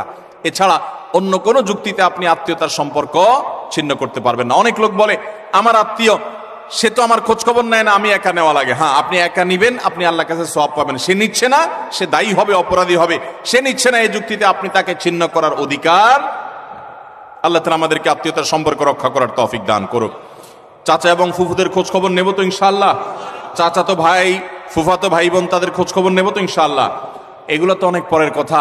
অনেক কপাল পড়া আছে নিজের আপন ভাই বোনের সাথেও যোগাযোগ, কত বন্ধু তার, কত দোস্ত তার, কত আপন তার, অথচ রক্ত সম্পর্কীয় এই মানুষগুলোর প্রতি তারা খেয়াল রাখে না। নবী করিম সাল্লাল্লাহু আলাইহি ওয়াসাল্লাম বলেছেন, আল্লাহ রাব্বুল আলামিন হাদিসে কুদসিতে বলেছেন যে ব্যক্তি আত্মীয়তার সম্পর্ককে রক্ষা করবে, সংযুক্ত করবে, তাদের সাথে কানেক্টেড থাকবে, আল্লাহ তাআলা ওই ব্যক্তির সাথে কানেক্টেড থাকবেন। আর যে ব্যক্তি আত্মীয়তার সম্পর্কের সাথে সম্পর্ক ছিন্ন করে ফেলবে, আত্মীয়ের সাথে সম্পর্ক ছিন্ন করবে, রাখবে না, আল্লাহ তাআলা বলেছেন কাতাআহুল্লাহ, আল্লাহ তাআলা তার সাথে সম্পর্ক ছিন্ন করে ফেলবেন। এবং লা ইয়াদখুলুল জান্নাতা কাতি', আত্মীয়তার সম্পর্ক ছিন্নকারী জান্নাতে প্রবেশ করবে। কোন যুক্তিতে আত্মীয়তার সম্পর্ক আপনি ছিন্ন করতে পারেন না। রাগ করে 3 দিন অভিমান করতে পারেন, এর বেশি না। আল্লাহ আমাদেরকে এই অপরাধটি থেকে বেঁচে থাকার তৌফিক দান করুন। আত্মীয়তার সম্পর্ক রক্ষা করলে ওই ব্যক্তিকে আল্লাহ তাআলা দুনিয়াতে নগদ শাস্তি দিয়ে থাকেন, আখিরাতের শাস্তির পাশাপাশি। আর 4 নম্বর হলো মিথ্যা, কথায় কথায় মিথ্যা, সবার সাথে মিথ্যা, তার জীবনটা মিথ্যার উপরে। এই মিথ্যাবাদীদের উপর আল্লাহ বলেছেন যে লানাতুল্লাহি আলাল কাযিবিন, আল্লাহর লানত, আল্লাহর অভিশাপ এবং আল্লাহর গজব নাজিল হয় মিথ্যাবাদীদের উপরে। এজন্য ইমানদার কখনো কথায় কথায় মিথ্যা বলতে পারে। 5 নম্বর হলো খেয়ানত, যেটা বললাম যে আমানতের খেয়ানত, অর্থের দিক থেকে খেয়ানত, কথার দিক থেকে খেয়ানত, বিভিন্ন দিক থেকে খেয়ানত। আপনি কারোর কোনো কিছু নকল করলেন, ফেসবুকে আজকাল যে খেয়ানত হয় সেটা হলো একজনের লেখা কপি করে এনে আপনার ওয়ালে সুন্দর করে পোস্ট করে দিলেন, সবাই আপনাকে বাহবা দিল, ভাই মাশাআল্লাহ আপনি তো সুন্দর লেখেন, দেখা যায় আসলে আপনি এটা চুরি করে আনছেন আরেকজনেরটা। এটা হলো খেয়ানত, এটা হলো আমানতের। এখন আজকাল তো বই পুস্তকেই হয় ডাইরেক্ট, অথচ এই খেয়ানত ফেসবুকেও পোলাপান করতে এখন বড় বড় শিক্ষাবিদরা বই পুস্তকেই এই আকাম করছেন। অতএব এই সমস্ত খেয়ানত, এটা কোনো মুসলমানের চরিত্র হতে পারে? মুসলমান কখনো এই 2 নম্বরই করবে। অতএব আমানত আমরা রক্ষা করব তো ইনশাআল্লাহ। নবী সাল্লাল্লাহু আলাইহি ওয়াসাল্লাম বলেছেন ইযা হাদ্দাসা আর-রাজুলু ফালতাফাতা ফাহিয়া আমানা, তোমার সাথে কেউ কথা বলেছে, কথা বলার পর সে সেখান থেকে সরে গেছে, সাথে সাথে ওই কথাটা তোমার কাছে আল্লাহর পক্ষ থেকে আমানত হয়ে গেছে। এই আমানত রক্ষা করার চেষ্টা করব তো ইনশাআল্লাহ। আপনার কাছে কেউ এখান থেকে কোনো কথা বলেছে, আপনার কাছে হোয়াটসঅ্যাপে একটা মেসেজ পাঠাইছি, কয়দিন পর পরই দেখবেন ফেসবুকে প্রায় সময় দেখবেন যে স্ক্রিনশট আউট হয়ে গেছে, হয় কি হয় না? স্ক্রিনশট কি হয়ে গেছে? এটা প্রচার হয়ে গেছে। আপনার সাথে এখান থেকেও আলাপ করেছে, আপনি তার কোনো দুর্বল দিক পাইছেন, কোনো কারণে শত্রুতা উদ্ধার করা দরকার, আপনার সাথে সে একান্তের আলাপচারী থাকে, আপনি ফেসবুকে প্রচার করে দিলেন। এটা আমানতের খেয়ানত, এটা মানুষের প্রাইভেসি লঙ্ঘন। ইসলাম মানুষের প্রাইভেসিকে এত গুরুত্ব দেয় যে কেউ যদি কারোর বাড়িতে উকি মারে, এবং দেখার চেষ্টা করে তার ব্যক্তিগত সময়কার উঠা বসা, কাজ কাম, অ্যাক্টিভিটিস, নবী আলাইহিস সালাম বলেছেন এটা এমন জঘন্য অপরাধ যে এই লোকের চোখ উফড়ে ফেলার মতো অপরাধ সে করেছে। আজকাল দেখবেন প্রায় সময় অমুকের আইডি হ্যাক করেছে, অমুক আইডি হ্যাক করে সেখান থেকে তার ব্যক্তিগত সব তথ্য সে ফাঁস করেছে, এটা করেছে সেটা করেছে। কেউ কারোর মোবাইল ফাইলে ঘাটাঘাটি করে তার ব্যক্তিগত জিনিসপত্র ঘাটাঘাটি শুরু করে। এগুলো সবগুলো আমানতের খেয়ানত। আমাদের কথা, আমাদের কাজ, আমাদের টাকা, আমাদের পয়সা, লেনদেন সবকিছুতে আমানতদারিতা দেখাতে হবে। আমানতের খেয়ানত যারা করে, আপনি কাউকে আমানতের খেয়ানত করবেন, আল্লাহ তাআলা আপনাকে এই পরিস্থিতির মুখোমুখি করবেন। বিদায় এই ধরনের গুনাহ থেকে আমরা বেঁচে থাকবো ইনশাআল্লাহ। নাম্বার 6, কোন মুসলমানকে অপমান করা। আমাদের যুবকদের কাছে আজকাল সবচাইতে প্রিয়, সবচেয়ে পছন্দের পাপ হলো এটা, যে পাপটা করতে আমাদের যুব সমাজ সবচেয়ে বেশি মজা পায়, স্বাদ পায়, এনজয় করে। রসিয়ে রসিয়ে যে পাপটা করে আমাদের যুবক বন্ধুরা, সেটা হলো কাউকে অসম্মান করা, অপমান করা। দেখবেন 2-4 জন বন্ধু মিলে আরেকজনকে নিয়ে টিজ করছে, আরেকজনকে নিয়ে উত্ত্যক্ত করছে, আরেকজনকে নিয়ে বাজে কথাবার্তা বলছে। এমনকি আপনার ইউনিভার্সিটিগুলোতে আমরা প্রায় সময় দেখি যে কি হয়ে থাকে, র্যাগিং এর শিকার হয় ছোট ভাইয়েরা, জুনিয়ররা, এবং এটাকে তারা মনে করছে তাদের অধিকার। মানুষ যখন অসভ্য হয়ে যায়, পশুদের মধ্যে এই কালচার নাই যে একে অন্যকে অপমান করে তারা এরকম অসভ্যের মতো আনন্দ উৎসব করে, এটা তাদের মধ্যে পর্যন্ত নেই। আল্লাহ তাআলা সেজন্য এই মানুষগুলোর সম্পর্কে বলেছেন উলাইকা কাল আনআমি বাল হুম আদাল, যাদের হিতাহিত জ্ঞান নাই, ভালো মন্দ পরখ করার মতো ক্ষমতা নাই, অন্যায় করে আবার সে উল্লাস করে, ফুর্তি করে, এই মানুষগুলো চতুষ্পদ জন্তুর চাইতে আরো খারাপ, কারণ চতুষ্পদ জন্তু এত খারাপ হতে পারে না। অতএব আমাদের যুবক বন্ধুরা, কোনোদিন কাউকে অপমান করে, কাউকে কষ্ট দিয়ে, কাউকে আঘাত করে, আসেন 4-5 বন্ধু একসাথে, এক বেচারা একা একা যাচ্ছে, তাকে নিয়ে হাসাহাসি করলেন, ঠাট্টা মশকরা করলেন, ইয়ারকি ফাজলামতি করলেন, তাকে অপমান করলেন, তাকে অপদস্থ করলেন, তাকে বেইজ্জত করলেন, অথচ এটা তার জন্য কষ্টের, এটা তার জন্য বেদনার, এটা তার জন্য যন্ত্রণার। আপনি যে মানুষ হয়ে থাকেন, আপনি যে মুসলমান হয়ে থাকেন, তো আপনার হাসি তামাশার নামে, বন্ধু বান্ধবের সাথে আড্ডার নামে আপনি কখনোই অপকর্ম করতে পারেন? নবী করিম সাল্লাল্লাহু আলাইহি সাল্লাম বলেছেন, আবু দাউদে বর্ণিত হয়েছে, কোনো মানুষ সে যদি আরেকজনকে অপমান করে, এমন একটা জায়গায় যেখানে ওই লোকটা অপমান থেকে বাঁচার চেষ্টা করছে, সে চায় কেউ তার জন্য সাহায্যের হাত বাড়িয়ে দেখ, সেখানে আপনি তাকে আরো অপমান করলেন, তাহলে আপনি নিশ্চিত জেনে রাখেন, লিখে রাখেন, আপনার জীবনে এরকম পরিস্থিতি আসবে যে আপনি কোন পরিস্থিতিতে মানুষের সাহায্যের জন্য আপনি হাত বাড়াবেন, কিন্তু সাহায্য পাবেন না, পাবেন অপমান। কারণ মানুষকে অপমান করলে তার শাস্তি আল্লাহ তাআলা দুনিয়াতে নগদ দিয়ে থাকে। আল্লাহ তাআলা এই অপরাধ থেকে, এই গুনাহ থেকে আমাদেরকে বেঁচে থাকার তৌফিক দান করুন। ভাইরা আমার, ভালো মুসলমান হওয়ার জন্য ভালো মানুষ হতে হবে। আপনি কয়েক বন্ধু মিলে একসাথে হাসি ফুর্তি করতে পারেন, আনন্দ তামাশা করতে পারেন, খেলাধুলা করতে পারেন, ক্রীড়া কৌতুক করতে পারেন, শরিয়ার সীমানায় থেকে আপনি সেটা করতে গিয়ে কাউকে নিয়ে আপনি হাসাহাসি করতে পারেন। একটা মেয়ে হাঁটে হেঁটে যাচ্ছে, আপনি দেখে ওই মেয়েটাকে শুনিয়ে শুনিয়ে এমন কথা বললেন যে কথা শুনে মেয়েটার মানসিকভাবে আঘাতপ্রাপ্ত হচ্ছে, আপনি তাকে অপদস্থ করছেন, নোংরা কথা বলছেন। যুবকদের মধ্যে এই রোগ আছে না নাই? জনে জনে ঘরে ঘরে আজকে এই রোগ ভরে গেছে। ভাইরা আমার, আল্লাহ আপনাকে বিবেক দিয়েছেন, আপনি আনন্দ অবশ্যই করতে পারেন, আপনি অবশ্যই কৌতুক করবেন, আপনি অবশ্যই ক্রীড়া করবেন, আপনি অবশ্যই রসিকতা করবেন, বন্ধুদের সাথে মজা করবেন, কিন্তু আপনার মজা আরেকটা মানুষের কষ্টের কারণ, আপনার মজা আরেকটা মানুষের অপমানের কারণ হতে পারে না। আপনার বিবেককে জিজ্ঞাসা করুন, কোন পশু এত নিচে নামে না। আল্লাহ তাআলা আমাদের যুবকদেরকে সঠিক এবং সুন্দর পথে চলার তৌফিক দান করুন। মনে রাখবেন, এই সমস্ত অপকর্মের একটা শাস্তি তো আপনাকে নগদে পেতেই হবে, সেটা হলো অপরাধ বোধের অদৃশ্য দাহন। অনেক লোক আছে দেখবেন, বৃদ্ধ বয়সে এসে হাজী সাহেব, গাজী সাহেব, দাড়িয়ালা, হজরতজি ইত্যাদি সেজে যায়, কিন্তু উনি জানেন উনি যৌবন বয়সে বহু মেয়েকে উত্ত্যক্ত করেছে, বহু ছেলের গায়ে হাত তুলেছে, বন্ধু বান্ধব মিলে বহু অন্যায় করেছে, বহুত আকাম কুকাম করেছে। এই সমস্ত আকাম কুকামের কথা যখন মনে হয়, তখন অপরাধ বোধের একটা জ্বালা আছে ভেতরে, সে নিজেকে নিজে জানে যে আমি কত খারাপ ছিলাম, এই যন্ত্রণায় সে ভুগতে থাকে। আর যারা যৌবনকালে এই সমস্ত অন্যায় এবং পাপাচার থেকে বেঁচে থেকে তাদের যৌবনকে পরিচ্ছন্ন করে, পড়াশোনা করে, কেরিয়ার গড়ে তোলে, সামাজিক কর্মকাণ্ড করে, বন্ধু বান্ধব মিলে ক্রীড়া কৌতুক করে, শরিয়ার সীমানার মধ্যে থেকে কারোর প্রতি অবিচার অন্যায় করে না, তাদের এই জীবনের সবচেয়ে নগদ আল্লাহ তাআলার পক্ষ থেকে যে পুরস্কার আছে, তাহলে মানসিকভাবে সে ফিল করে যে আমি অন্যায় করি নাই, আমি অবিচার করি নাই, আমি যৌবন বয়সে ভালো কিছু কাজ করতে পেরেছি। আল্লাহ আমাদেরকে যৌবনকালে ভালো কোনো কাজ করার তৌফিক দান করুন। আমরা এই সমস্ত অনাচার থেকে বেঁচে থাকবো তো ইনশাআল্লাহ। আজকাল যুবকদেরকে দেখবেন, প্রায় সময় দেখবেন রোস্টিং ভিডিও বানায়। ভিডিওর নাম কি?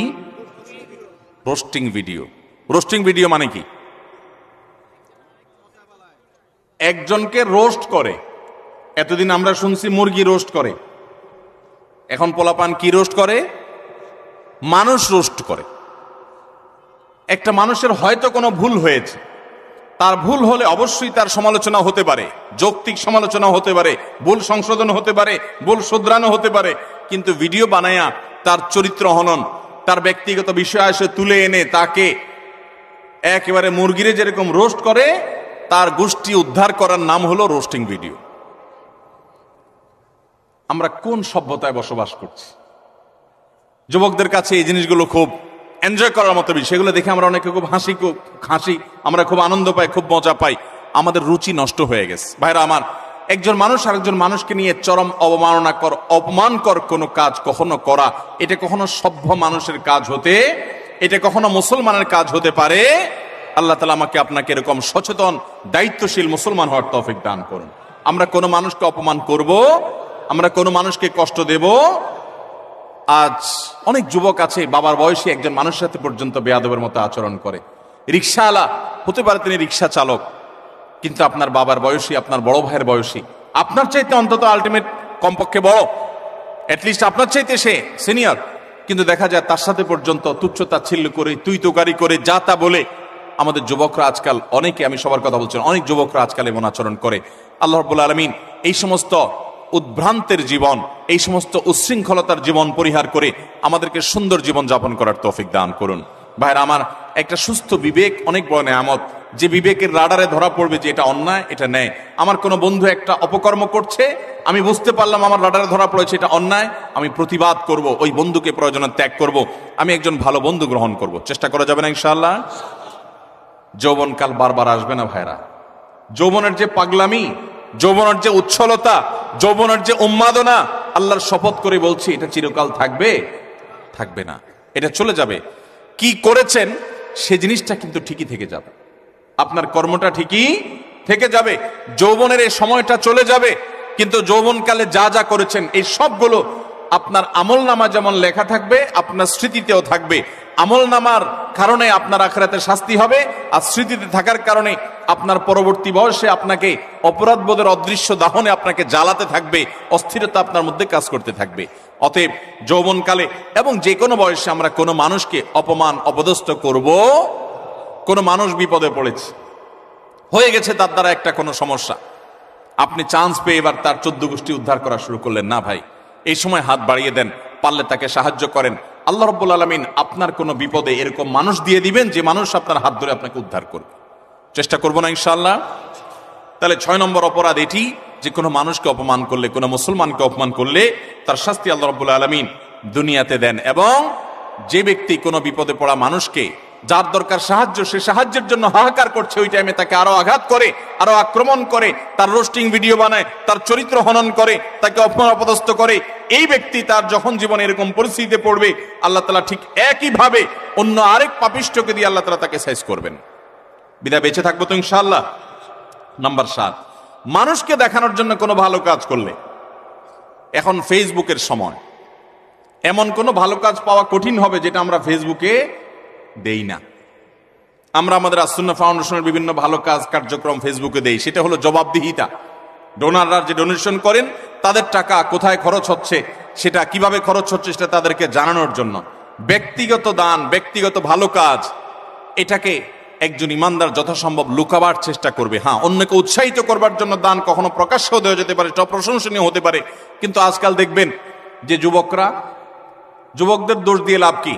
অনেক মধ্যবয়স্ক মানুষও আছে, দেখা যায় কোনো গরিব মানুষকে হয়তো একটা কলা দান করছে, কলা ত্রাণ হিসাবে, ওই কলা দেখা যায় 6 জন 7 জন মিলে ধরে রাখছে। বোঝার কোনো উপায় নেই কি গরিবকে দিচ্ছে না গরিবে তাদেরকে দিচ্ছে। এই চিত্র আমাদের সমাজে আছে না নাই? সামান্য কয়টা মুড়ি দিচ্ছে, সামান্য একটা কিছু দিচ্ছে, তো এতজন মিলে দিচ্ছে, এটা দেখে বোঝার উপায় নাই যে গরিব মানুষটা দিচ্ছে না এরা গরিব মানুষকে দিচ্ছে। এই সমস্ত তামাশা আমাদের সমাজে হয় কি হয় না বলেন? কদিন আগে একটা ভিডিও ভাইরাল হয়েছে যে এক লোক দোয়া করবে, তো একটা ছেলেকে মোবাইল দিয়া ভিডিও করতে লাগাই দিছে, ওইটা আবার আরেকজন ভিডিও করে ফেলছে। এবার সে হাত তুলে কাঁদতেছে, কান্দা শেষ, মোবাইল অফ করে ভিডিও ফেসবুকে ছেড়ে দিস। ভাইরা আমার, ওমরা করতে গেলে, কোন একটা ভালো কাজ করতে গেলে সেলফি সেলফি সেলফি ছাড়া কিচ্ছু। একটা হুজুর দেখছে দোয়া নিবে, হুজুর কাছ থেকে কিছু শিখবে, এখন এসব নাই, হুজুর দাঁড়ান একটা সেলফি নেই। এই রোগ আমাদেরকে প্রচন্ড আকারে ধরছে কি ধরে নাই? একটা হলো স্মৃতি রাখলাম, উৎসাহিত অনুপ্রাণিত হলাম, সেটা ভিন্ন বিষয়। বেশিরভাগ ধান্দাই হলো ফেসবুকে একটা পোস্ট দেব, মানুষ বলবে ওরে বাপরে বাপ, তুই এই লোক পাইলি কোত্থেকে, মাশাআল্লাহ মারহাবা, কিছু লাইক কমেন্টের বিজনেস হবে। আমাদের মানুষকে দেখাবার প্রবণতা এখন এমন ভাবে হয়ে গেছে যে আমরা এমন কোনো কাজ করি না যেটার ফিডব্যাক দুনিয়াতে আশা করি না, অথচ আল্লাহ তাআলার নেককার বান্দা তারা, যারা কোনো ভালো কাজ করে তার বিনিময় আশা করবে কার কাছে? আল্লাহর কাছে। আল্লাহ তাআলা আমাদেরকে সেরকম নিষ্ঠাবান মানুষ হওয়ার তৌফিক দান করুন। নবী আলাইহিস সালাম বলেছেন মুসনাদ আহমদের হাদিসে, মান সাম্মা আন-নাস বিআমালিহি সাম্মা আল্লাহু বিহি। যে ব্যক্তি কোনো ভালো কাজ করে গল্প দিয়ে বেড়াবে শুধুমাত্র মানুষের কাছে, লোক শোনানো, লোক দেখানো কাজ করবে, আল্লাহ রাব্বুল আলামিন ওই ব্যক্তিকে এই কাজের প্রায়শ্চিত্ত দুনিয়াতেই দিবেন এবং তার শাস্তি দুনিয়াতেই হবে। আল্লাহ তাআলা আমাদেরকে এই লৌকিকতা, মানুষকে দেখাবার জন্য ভালো কাজ করার এই বদ অভ্যাস পরিহার করার তৌফিক দান করুন। নাম্বার 8, যদি কেউ নেয়ামতের নাশুকরি করে, আল্লাহ কোন নেয়ামত দিয়েছেন সেটার নাশুকরি করেছে, এই ব্যক্তিকে আল্লাহ তাআলা নগদ শাস্তি দিবেন। সূরা নাহল 128 নম্বর আয়াতে আল্লাহ তাআলা বলেছেন, ওয়াদারাবাল্লাহু মাসালান কারিয়াতান কানাত আমিনাতান মুতমাইন্নাহ। একটা জনপদের মানুষ, তারা নিরাপদে ছিল, সুখে শান্তিতে ছিল, আল্লাহ তাআলা তাদেরকে নিরাপদে রেখেছেন, ভালো রেখেছেন। ইয়াতিহা রিজকুহা মিন কুল্লি মাকান, প্রত্যেকটা জায়গা থেকে আল্লাহর পক্ষ থেকে রিজিক আসতো। ফাকাফারাত বিআনউমিল্লাহ, তারা আল্লাহর নিয়ামতকে অস্বীকার করে বলেছে, না শুকরি করেছে। ফাযাকাহাল্লাহু লিবাসাল জুই ওয়াল খাউফি বিমা কানু ইয়াসনাউন, তাদের এই নাশুকরির কারণে আল্লাহ তাআলা তাদেরকে আল্লাহ রাব্বুল আলামিন দুর্ভিক্ষ, অভাব অনটন, আশঙ্কা এবং ভয়ের শাস্তি দুনিয়াতে দিয়েছেন, আখিরাতে তো বটে। অনেক মানুষ আছে দেখবেন নাশুকরি করে, আপনি অনেক উপকার করেছেন, বলবে না আমি কিছুই তো পাই নাই, আমি নিজে নিজে করেছি। এই নাশুকর ঠিকই এক সময় বিপর্যস্ত হবে এবং বিপদগ্রস্ত হবে, এবং যেই নিয়ামত পেয়ে সে নাশকরি করেছে এই নিয়ামত আল্লাহ তার কাছ থেকে ছিনিয়ে নিবেন, আজ হোক আর 2 দিন পরে হোক। বিধায় এই ধরনের গুনাহ থেকে আমরা বেঁচে থাকবো তো ইনশাআল্লাহ।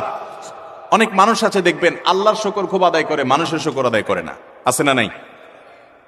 অনেক লোক আছে ঢাকা শহরে আসার সময় লঞ্চের ভাড়া, বাসের ভাড়াটাও ছিল না, ঝুলে ঝুলে চলে আসছে। এরপর আল্লাহ তাআলা তাকে এমন সম্পদ দেওয়া দিছেন, যেভাবেই হোক সে এমন সম্পদ কামাইছে 2-4টা বাড়ির মালিকও হয়ে গেছে, আছে না না এরকম অনেক মানুষ। কিন্তু ঘন ঘন দেখবেন আল্লাহর শুকর আদায় করে যে আল্লাহ আমাকে সব দিছে। ঠিক আছে, আল্লাহই তো দিছে, কিন্তু আল্লাহর কিছু বান্দাদের ভূমিকা ছিল কি ছিল না? তাদের নাম মুখে নিতে রাজি না, নিলে তো ছোট হয়ে যাবে, আছে না না এরকম চরিত্রের মানুষ। কোন অর্জন হলে সব ক্রেডিট আল্লাহরে দেয়, এটা ভালো, কিন্তু আল্লাহকে শুধু দিলে হবে না। কোন বান্দা যদি আপনাকে উপকার করে, আপনাকে এই পর্যন্ত আসতে সহযোগিতা করে, তো তার কৃতজ্ঞতাও আপনাকে আদায় করতে।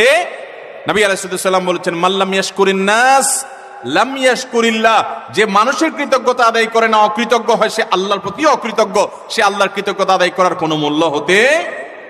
বিধায় মানুষের কৃতজ্ঞতা আদায় করবো তো ইনশাআল্লাহ। যে যতটুকু আমার উপকার করেছে, যার দ্বারা যতটুকু অর্জিত হয়েছে, এটাকে অকপটে স্বীকার করার মতো মানসিকতা থাকতে হবে। ইমানদার কখনো অকৃতজ্ঞ নাশকর হতে পারে, এ নাশকরির শাস্তি আল্লাহ তাআলা দুনিয়াতে দিয়ে থাকেন। ঠিক একইভাবে 9 নম্বরের যে অপরাধ, তা হলো ব্যবসায় ফাঁকি দেওয়া। এমন ব্যবসায়ী এখন পাওয়া সোনার হরিণ হয়ে গেছে, যেই ব্যবসায়ী সত্য কথা বলে, 2 নম্বরই কথা বলে না, চিটারি বাটপারি করে না। আপনি ঢাকা শহরের কোন দোকানে, কোন মার্কেটে যাবেন, আল্লাহর কিছু নেককার বান্দা আছে সেটা হাতে গোনা, বেশিরভাগ দোকানে যাবেন 100 টাকা কেনা ভাই, আল্লাহর কিরা, রাসূলের কিরা ভাই, যদিও রাসূলের কিরা হয় না, শিরক, এরকম নানা কিরা বলে, নানা কসম করে বলবে 100 টাকা কিনা, এরপরে মুলামুলি করার পর দেখা যায় 50 টাকা দিয়ে দিস, আছে না নাই? গতকালকে চট্টগ্রামের মাহফিলে একজন একটা প্রশ্ন লিখে দিস, বলে ভাই দোকানে মিথ্যা কথা বলতে বলতে অনেক সময় দেখা যায় একটা কাস্টমারের সাথে সত্য বলবো নিয়ত করছি, তবুও মুখ দিয়ে মিথ্যাটাই চলে আস। নিজের বউ দোকানে গেছে, যা জিজ্ঞেস করছে তোমার এটা কত কিনা পড়ছে, ওইটাও বলে আল্লাহর কিরা এত টাকা, মিথ্যা কথা। পরে বলে ও সরি থুকু, তুমি তো কাস্টমার না, ঘরের বউ। মিথ্যা বলতে বলতে অনেক দোকানদার আছে এটা বিল্ট ইন হয়ে গেছে, অভ্যাসটা এমন হয়ে গেছে, এটা তার শরীরের, এটা তার অঙ্গের, এটা তার অস্তিত্বের সাথে মিশে গেছে। ঠিক না ঠিক ভাইরা আমার? কয় টাকা কামাই করবেন মিথ্যা কথা বলে? মিথ্যা কথা বলে যে টাকা কামাই করবেন, এগুলোর দুনিয়া থেকে নিয়ে যেতে পারবেন? কাফনের কাপড়ের পকেট আছে? পকেটও নাই, নিয়ে যেতেও পারবেন? যাদের জন্য মিথ্যা কথা বলছেন, ছেলে সন্তান, স্ত্রী, পরিবারের লোকজন, আপনি দুনিয়া থেকে যাওয়ার পর কিয়ামতের ময়দানে যখন ফেরেশতারা মুকুট দেওয়ার জন্য ধরবে, যখন শাস্তি শুরু হওয়ার পরিকল্পনা হবে, তখন আপনার ছেলে মেয়েরা যায় বলবে, আল্লাহ আমার আব্বাকে কিছু বলিয়েন না, উনি যত 2 নম্বরে চিটারি বাটপারি করে ঢাকা শহরে বাড়ি গাড়ি করছে, এগুলো সব আমাদের জন্য করছে, ওনার একার জন্য করে নাই, অতএব শাস্তি আমাদেরকে দেন, ওনাকে ছেড়ে দেন, বলবে? আল্লাহ কোরআনে উল্টাটা বলেছেন, ইয়াউমা ইয়াফিরুল মারউ মিন আখি ওয়া উম্মিহি ওয়া আবি ওয়া সাহিবাতিহি ওয়া বানি। সেদিন মানুষ বাপকে দেখে সন্তান আরেক দিকে পালাবে, যে বাপ দেখা হলে যদি আমাকে আটকায়, যে তোদের জন্য অনেক কিছু করছি, আজকে আমি ফাঁসে গেছি। স্বামীকে দেখে স্ত্রী, স্ত্রী দেখে স্বামী পালাবে, বন্ধুকে দেখে বন্ধু পালাবে। লিকুল্লি ইমরিন মিনহুম ইয়াউমা ইযিন শাআনু ইউগনি, সবাই ইয়া নফসি ইয়া নফসি করতে থাকবে। ভাইরা আমার, আল্লাহর জমিনে তার চাইতে বড় নির্বোধ কে হতে পারে, যে চুরি করে যাদের জন্য, ওই লোকগুলো তার চুরির কোনো দায় বহন করবে? আরাম করে ভোগ করবে ছেলে মেয়েরা, অথচ আপনি তার পাপের প্রায়শ্চিত্ত ভোগ করবেন। তাহলে আপনি কেন দোকানদারি করতে গিয়ে কাস্টমার সাথে মিথ্যা কথা বলবেন? আপনি সত্য কথা বলেন, কেনা বেচা আপনার কম হবে, ব্যবসা একটু কম হবে, আয় ইনকাম একটু কম হবে। মনে রাখবেন, এর বিনিময়ে শান্তিটা আল্লাহ তাআলা দুনিয়াতেও দিবেন, আখিরাতেও দিবেন। চেষ্টা করবো তো ইনশাআল্লাহ। ভাইরা আমার, ওজনে কম দেওয়া, দোকানদারি, ব্যবসা বাণিজ্যের মধ্যে মিথ্যা, প্রতারণা, আজ গোটা দুনিয়া দাঁড়িয়ে আছে মিথ্যার উপরে। সারা ঢাকা শহরের যত বিজনেস আছে, ম্যাক্সিমাম বিজনেসই দেখবেন, বিশেষ করে খুচরা পর্যায়ে ম্যাক্সিমাম বিজনেস দাঁড়িয়ে আছে মিথ্যার উপরে। ফল দোকানে যাবেন, উপর দিয়ে সব সুন্দর করে সাজা রাখছে, বড় বড় গুলা, নিচ দিয়ে সব ছোট ছোট গুড়া গুড়া, আছে না নাই? পোকা কাগুলো সব সরা রাখছে, উপর দিয়ে ভালোগুলো দিয়ে রাখছে। নবী করিম সাল্লাল্লাহু আলাইহি সাল্লাম একবার বাজারে গেলেন, গিয়ে দেখলেন যে এক লোক গমের স্তূপ নিয়ে বসে আছে, গম বিক্রি করছে। নবী করিম সাল্লাল্লাহু আলাইহি সাল্লাম ফিল্ড ভিজিটে গেলেন, সরাসরি মদিনা রাষ্ট্রনায়ক তিনি গিয়ে সোজা হাত ঢুকিয়ে দিলেন গমের ভিতরে, স্তূপের ভিতরে। সন্দেহ হলো তার, দেখলেন যে ভেতরে সব ভিজা গম, এটা ওজনে ভারী হবে আর শুকনাগুলো ওজনে কম হবে, পরিমাণে বেশি হবে সেখানে, তো ভিজাটার দাম কম হবে। ভদ্রলোক ভিজাগুলো নিচে, উপর দিয়ে শুকনাগুলো দিয়ে বিক্রি করছে। নবী করিম সাল্লাল্লাহু আলাইহি ওয়াসাল্লাম বললেন, এই চিটারি কেন করলে তুমি তো একই দামে বিক্রি করছো, অথচ তোমার ভেতরে ভিজা গম। তখন তিনি বললেন, হে আল্লাহ রাসূল, বৃষ্টিতে ভিজে গেছে, আমি কি করবো, যেন উপরে দিয়ে এগুলো দিয়ে দিচ্ছি। নবী সাল্লাল্লাহু আলাইহি ওয়াসাল্লাম, না, তুমি ভিজাগুলো আলাদা বিক্রি করবে, শুকনাগুলো আলাদা বিক্রি করবে, ভিজাগুলোর এক দাম হবে, শুকনাগুলোর আরেক দাম হবে। তুমি কেন এই বাটপারি এবং চিটারি করলে? মান গাসসা ফালাইসা মিন্না, মনে রাখবে যে মানুষকে প্রতারণা করে ব্যবসা বাণিজ্যে সে আমার উম্মত হতে পারে। আমরা প্রায় সময় যখন দেখি টেলিভিশনের স্ক্রিনে বা পত্রিকার পাতায় দাড়ি পাকা বুড়ো মানুষ, সুন্দর চাচা, বাপ চাচার মতো দেখতে, নুরানি চেহারা, মাথায় টুপি আছে, কপালে সেজদা দিতে দাগও আছে, কিন্তু উনি ধরা পড়েছে কিসে? 2 নম্বর মাল বিক্রি করতে গিয়ে। হয় কি হয় না এগুলা? আমাদের অনেক মুসলমান মনে করে ইসলাম হলো নামাজ রোজা।